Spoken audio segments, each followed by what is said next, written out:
Hello everyone and welcome back to my channel. My name is Caitlin from Florals.com, and today I have another process video for you for a page in my December 2016 album.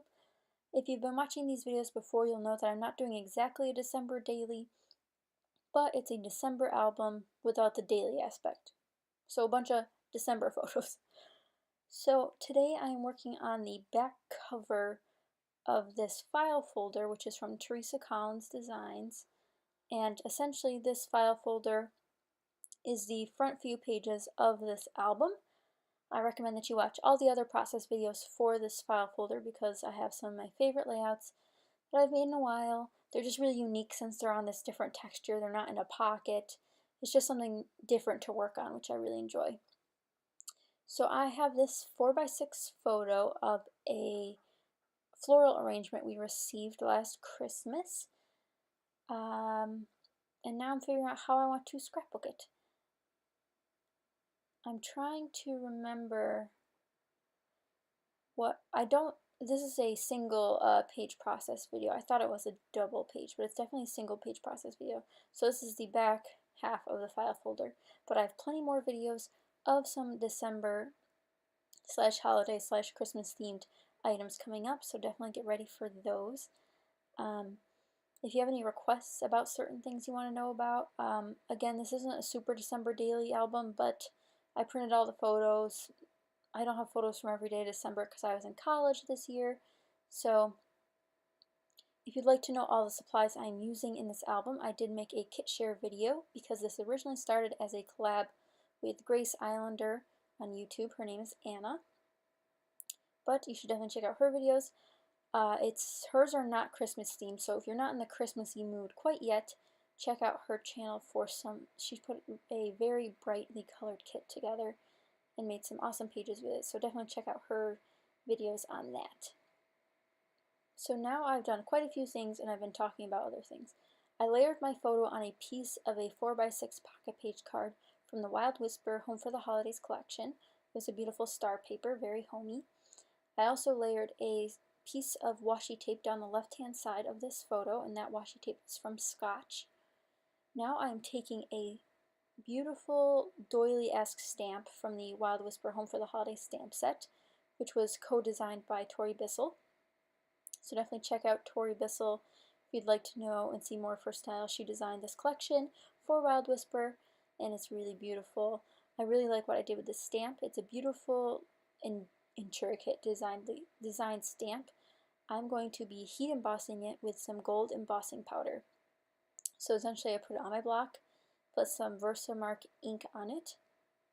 This looks really funny sped up, but I'm just making sure it's fully covered, and then I'm going to stamp that on my white paper. I'm not using special paper. This is just 80-pound white cardstock. Now, one thing I will say, since this is such an intricate image, I could not even see the Versamark on the paper. So I just took a chance, put some gold embossing powder on it, and there it was. Absolutely beautiful. This would look so beautiful in reds and greens as well if you want to do a super Christmassy album. But I thought a little touch of gold would be a nice accent.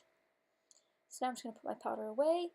And then I have a tip for you. If you are using embossing powders, you'll know that they are very attracted to static cling.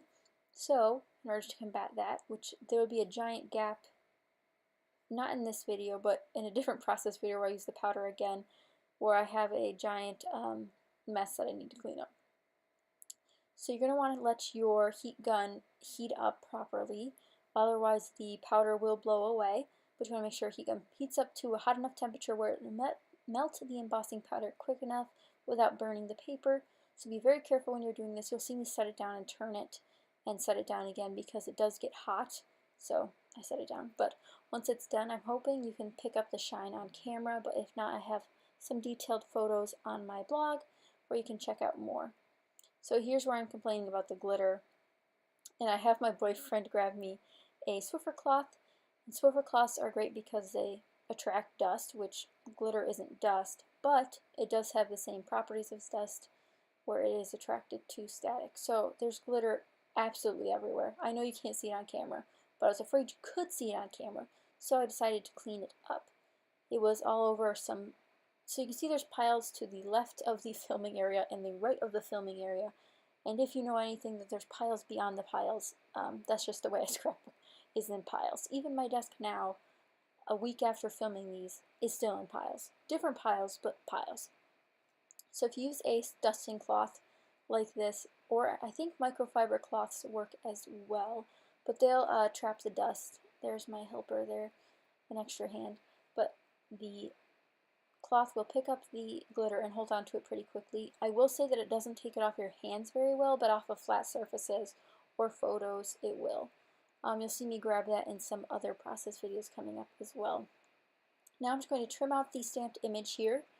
There are several images I want to gold heat emboss in this album, and you'll see that coming up in my design team video for Wild Whisper coming up in December, later December. So definitely get excited for that. I think it's one of my favorite, features some of my favorite photos and also some of my favorite items. So I'm just going to trim this out. It's a very easy to trim out piece since it has very geometric edges, but it's still very beautiful. And that will go in the lower left corner. I also like how the pattern of the stamp mimics the flower, and I also pulled out a cork heart. And this is a relatively simple layout since the photo is so large, but I do add one little word strip here, and this is from Pretty Little Studio, and it says Deck the Halls, since this is a decoration of sorts. And I'm just going to glue everything down with my ATG gun. This is my primary adhesive method, and there's still glitter on everything. Glitter is one of those things that you have to be careful with, but it all looks beautiful in the end. So I'm just going to glue these items down using my fine line bottle and some Scotch quick dry adhesive inside of it. And then to finish off this page, so this is the back of the file folder, so this will go adjacent to a pocket page, I'm going to use some sequins. I use some from Spiegel Mom Scraps in this, I think it's called Cozy Up. Not 100% sure about the blue sequin mix, but the green and orange sequin mix is from Spiegel Mom Scraps again, and it's called Evergreen Bow. So both Christmassy sequin mixes. I picked them up last time they had a sale. They always have great sales, so definitely check out Spiegel Mom Scraps if you want to see beautiful sequin mixes.